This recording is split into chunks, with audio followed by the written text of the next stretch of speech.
So you were born in Chicago. You told me before. Born in Chicago. Tell us Downtown more. Chicago. Downtown Not Chicago. suburb Chicago. Just have to Okay. clear that. Thank you. Downtown Chicago. appreciate Like that. 5 minutes from where we are right now. We can't disclose the location. But we'll put it like this. Okay. I can see the Sears Tower. Yeah. I can see the Sears Tower. So we in the downtown area. Yes. Okay. We're not too far from your original home. We're not too So far. you're a Chicago guy, but you've got roots from all over, man. You said Roots from all over. Venezuelan and So Haitian and Italian. Both my parents' family were born in Italy. Okay. My mom's family migrated from Italy to Haiti Okay. during the war. Okay. She grew up in Haiti, so I speak Creole and French. Wow. My dad's family grew up in Italy, Mhm. moved to Venezuela. He grew up in Venezuela. They both were first immigrants, and they moved to Miami. Wow. And that's where they met each other, and eventually moved to Chicago. So I'm the firstborn of my family in the U.S. You got brothers and sisters too? I do. I have a younger sister, Wow. How old is she? 17, Okay. and she's talented as hell at music. Yeah. Also. Oh Yeah. shit. You gonna collab with her? Yeah, we've actually done. So I have a song, All I Wanna Do. Uh-huh. The first song I sang was Spinning. Yeah. On the drop, that's her voice that I vocal Oh chopped. really? Yeah. Nice. Yeah. Ah, it runs in the family. You know. Hell yeah. Well, when did music get introduced in your life, even before electronic music? No, it wasn't electronic music at first. So Yeah. I was 7 or 8 years old. My mom put me in Suzuki violin. Nice. So all my Hell yeah. all my music knowledge and music, learning keys and notes and understanding music Mhm. came from the violin. Wow. So I did that for about 6 or 7 years. Mhm. And then when I was in middle school, I started playing percussion. I started playing drums. Mhm. So right there, I had the music theory. I had the percussion. When I was in high school, I joined my concert choir, and I started singing and learning about the voice and vocals as a whole. So all this was little stepping stones to learning every aspect of what I would end up doing, which was Right. being a producer. Right. Because on some of my songs, like Secret Lover, that's my vocals on it. Yeah. Mixed with my boy D Lyles. On some other vocals, it's all me. On some vocals, it's multiple other people. But I didn't know that. everything has. I thought it definitely everything you were falls into incorporating your place. vocals. Oh yeah.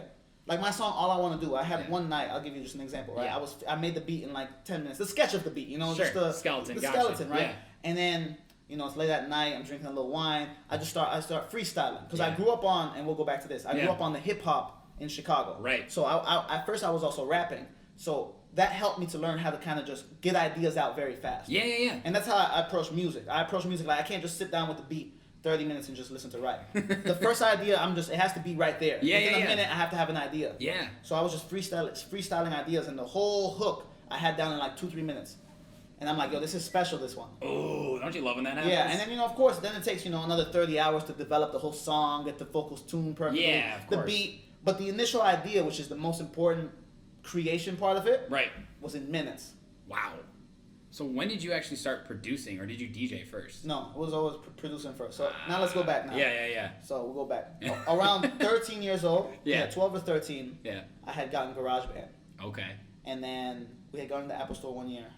And this is when music equipment was new, so it was super expensive. We had bought like a $400 or $500, it was for Christmas gift, an M Right. Audio keyboard Yeah. and GarageBand, Bose headphones. Oh man. And I remember the first night I got it, I made a track in GarageBand with just the samples, with everything. Yep. Played it for my mom. She's like, "You just made that? No way." I'm like, "Yeah, no, I just made all this."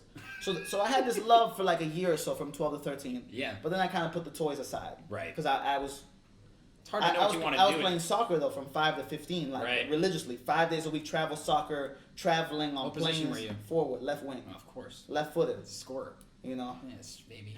Fucking put him in the back of the You net. put them in the back of the Yeah. net. That was my thing. I wasn't the fastest sprinter, but like my leg was like the accuracy thing. Oh, all right. You know, what I mean, everybody had their thing. For sure. So I put it down for a couple years, but then I came back to it around when kind of hip hop was popping up around, let's say, the Soldier Boy era. Yep. I found FL Studio, which I hate when people call it Fruity Loops. But it's called Fruity Loops also. Yeah. The #1 production software that makes the most hits worldwide, by the way. That's true.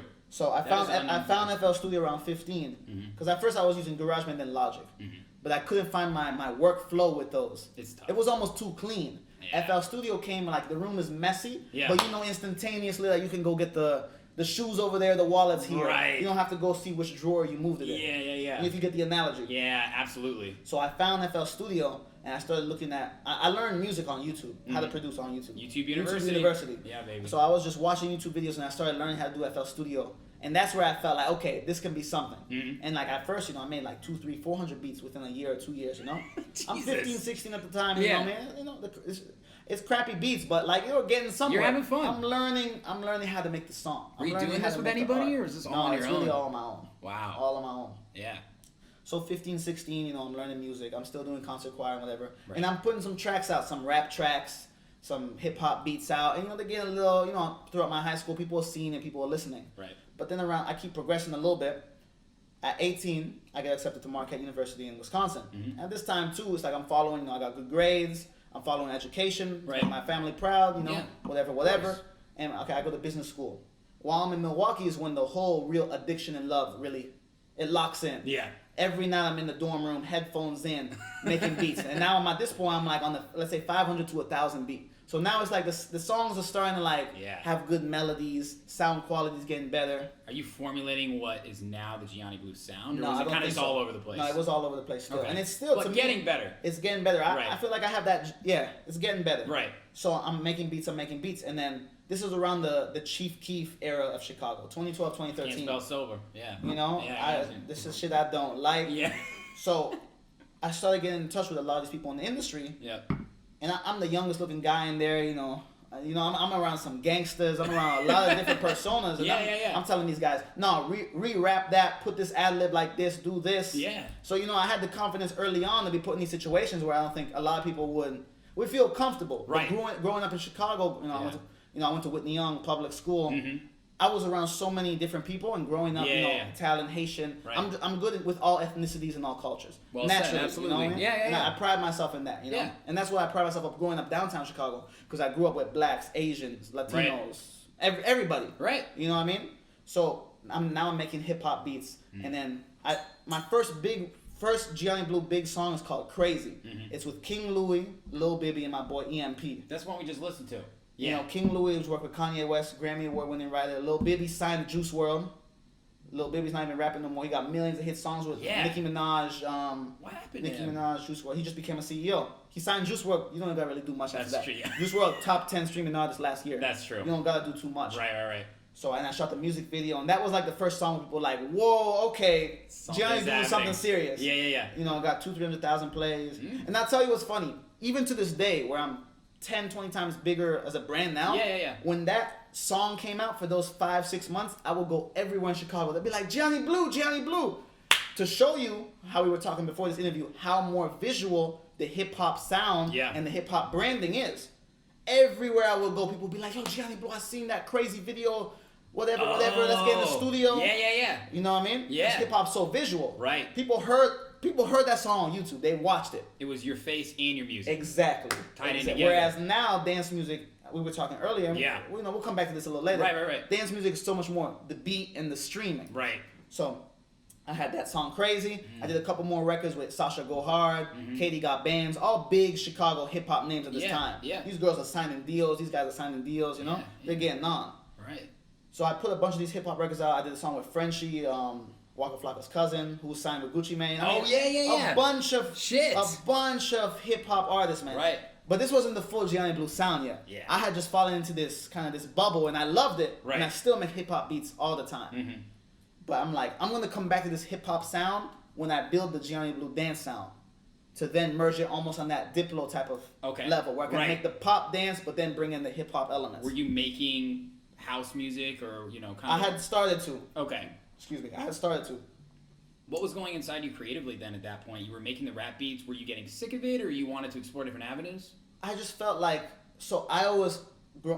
I had always wanted to be this DJ. Yeah. That was always the dream. Yeah. To DJ, you had to produce. Right. And I knew with the hip hop sound and me doing business with just the hip hop business, it was something that wasn't friendly. Yeah. It was something that you would have to really. It was very hard to become successful in that. Yeah. I saw it early on. Right. And you can ask anybody who's really in the industry, even on the high end level, the business is not done super professionally. It's just really not. Yeah. So I'm like, okay, I'm gonna come back to this when the time is right. Okay. Right. Right. And I'm like, but at this time, I'm still making house music. Right. I'm still making these house music. Yeah. So I'm like, let me kind of, turn the gear slowly and start dropping some of these house records. Right. So I start dropping a couple of them. And then they start, it's like rebranding at an early age, 18, 19, 20 years old, rebranding. So I'm dropping a hip hop record, and I'm dropping 2 or 3 house records. And are you in Chicago at this point now?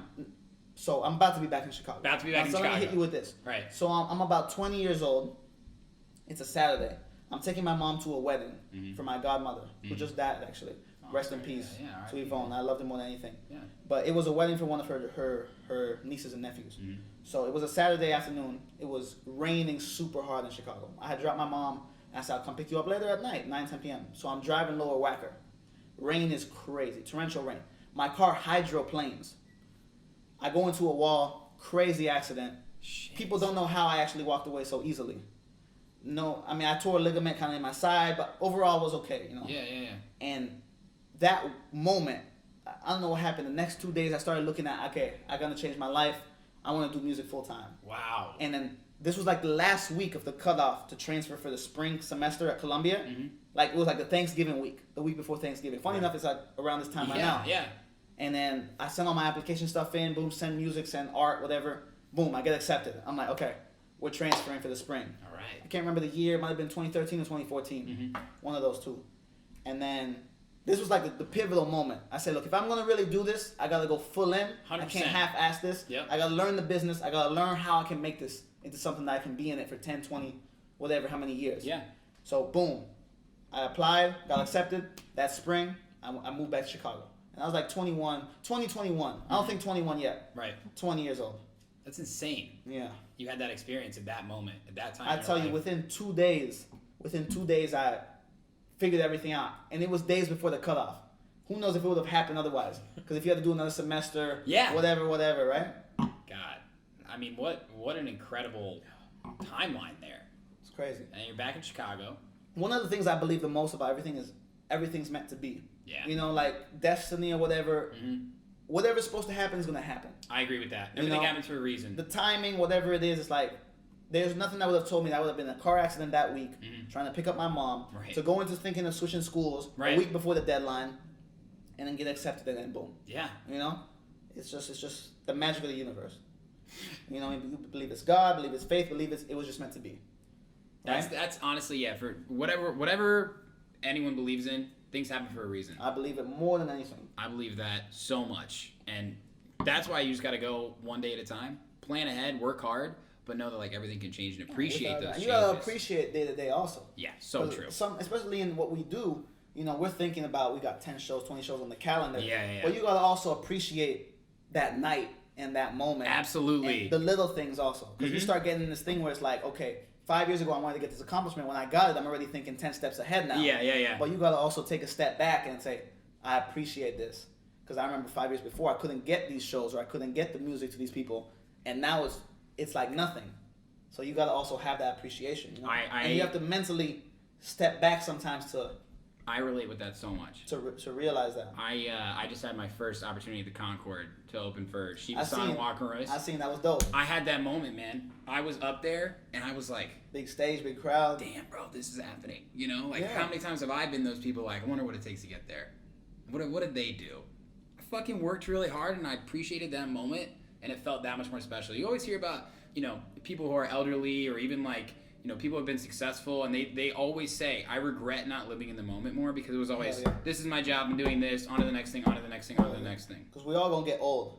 We're all going to get old. We're all going to not be able to do what we're doing now. Right. That's a fact. Do it now. You know? Damn.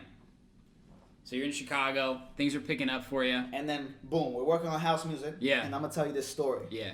This is the week I'm graduating college. So in 2015, the summer of 2015, I released my song "Feeling It." Mm-hmm. It's a house record. Mm-hmm. It's cool. It does a good momentum at first. Yeah. Let's say 8, 9 months go by. Right. The week I'm graduating college, it's May 2016 now. I remember the date. Mm-hmm. I remember I go to church with my mom. Mm-hmm. You know, grew up Catholic. Your mom's a lucky charm. You know, in one way or another. I'll circle back because she also gave me the idea for "Right Amount of Wrong," which became my biggest song ever to this day. Okay. But I'll circle back with that. So I go to church with my mom, May 2016. Let's say May 10th to 20th, around that date. Yeah. And I remember I said a prayer. I said, God, if this is really what I'm supposed to do, show me a sign. Give me a sign that says I should put everything in. Because now I'm like 7 years in. Right. 7 years in, and like, you know, I haven't had nothing like, show me something that is like it's serious. So this is like on a Monday. Mm-hmm. On Wednesday, I wake up, and this is like early Spotify analytics. Yeah. Early. Like, not even gonna have a Spotify analytics. So you're going to your Spotify page and clicking about. I go on the Spotify page, and I'm like, I went up 48,000 monthly listeners in one night. I'm like, what? How? And I'm like, okay, I look at the track and I see my song, which was maybe at 50, 60,000 streams. Mm-hmm. Now it's at 250,000 streams. One night. What the fuck? And I click about and I'm like, whoa, it's in the US Viral 50. And at first I'm like, what is this? So I go look, I'm like, damn, it's the most viral songs in the United States right now. By Spotify, right? Yeah. Viral. Yeah. Like, the Mecca. oh my God, I'm starting to make these posts and everything. It's like Tuesday. Wake up the next day, go up another 100,000 monthly listeners. Global Viral 50. Like top 50 songs in the world. I can't believe this. Holy like I mean, shit. I get goosebumps when I tell this story. I'm getting goosebumps. It's like 2-3 days of this. Global 50. I'm next to Drake, Red Hot Chili Peppers. If you scroll down on my Instagram, you can see. Yeah. Day after that, I chart top 50 viral on Billboard.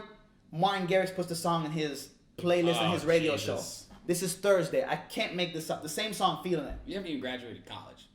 Friday, I graduate college. Fuck. Friday.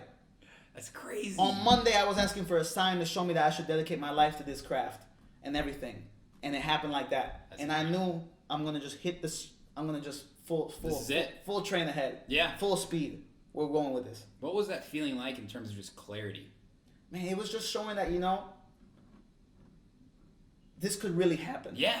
That the music that you spent years in the basement Right. trying to make the sound hot, Yeah. it connected with the people. Yeah.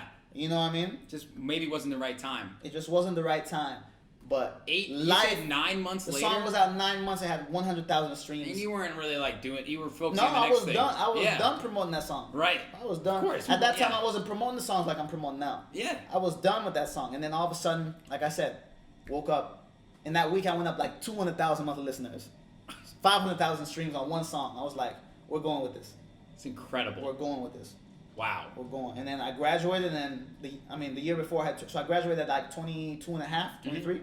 But when I turned 21, though, I had been producing and people had already started seeing my name. Right. When I turned 21, instantly I was doing shows, though. Right. Throughout the city, everywhere. Yeah, of course. everywhere. The Mid, everywhere. Soundbar, Vertigo Sky Lounge was like my first residency. That was my first residency. So I was hitting it hard. But when Feeling It hit it, I'm like, all right, now we can try and do bigger things. So I did a couple out-of-state shows, Wisconsin, Minneapolis. Right. That song ended up getting me 2 shows in Hong Kong. Yeah. That Feeling It song, I don't That's know crazy. why. Feeling It got so many streams from Asia. They were like, we want to bring you out here. Whatever. Went out there for 2 shows. Wow. Came back. And then On top of the world. we just hit the ground. And I said, all right, we got the business down. Yeah. Now let's try and make every track as big or Right. bigger than this song. Right. And Because this song happened by luck. But now that we've learned more business, we've learned more marketing, we've learned more strategy, we've got more talent. Yep. 'Cause you're always making better shit. True. You're always, every time you make a song, Yeah. you're growing. Yeah. You never stop learning.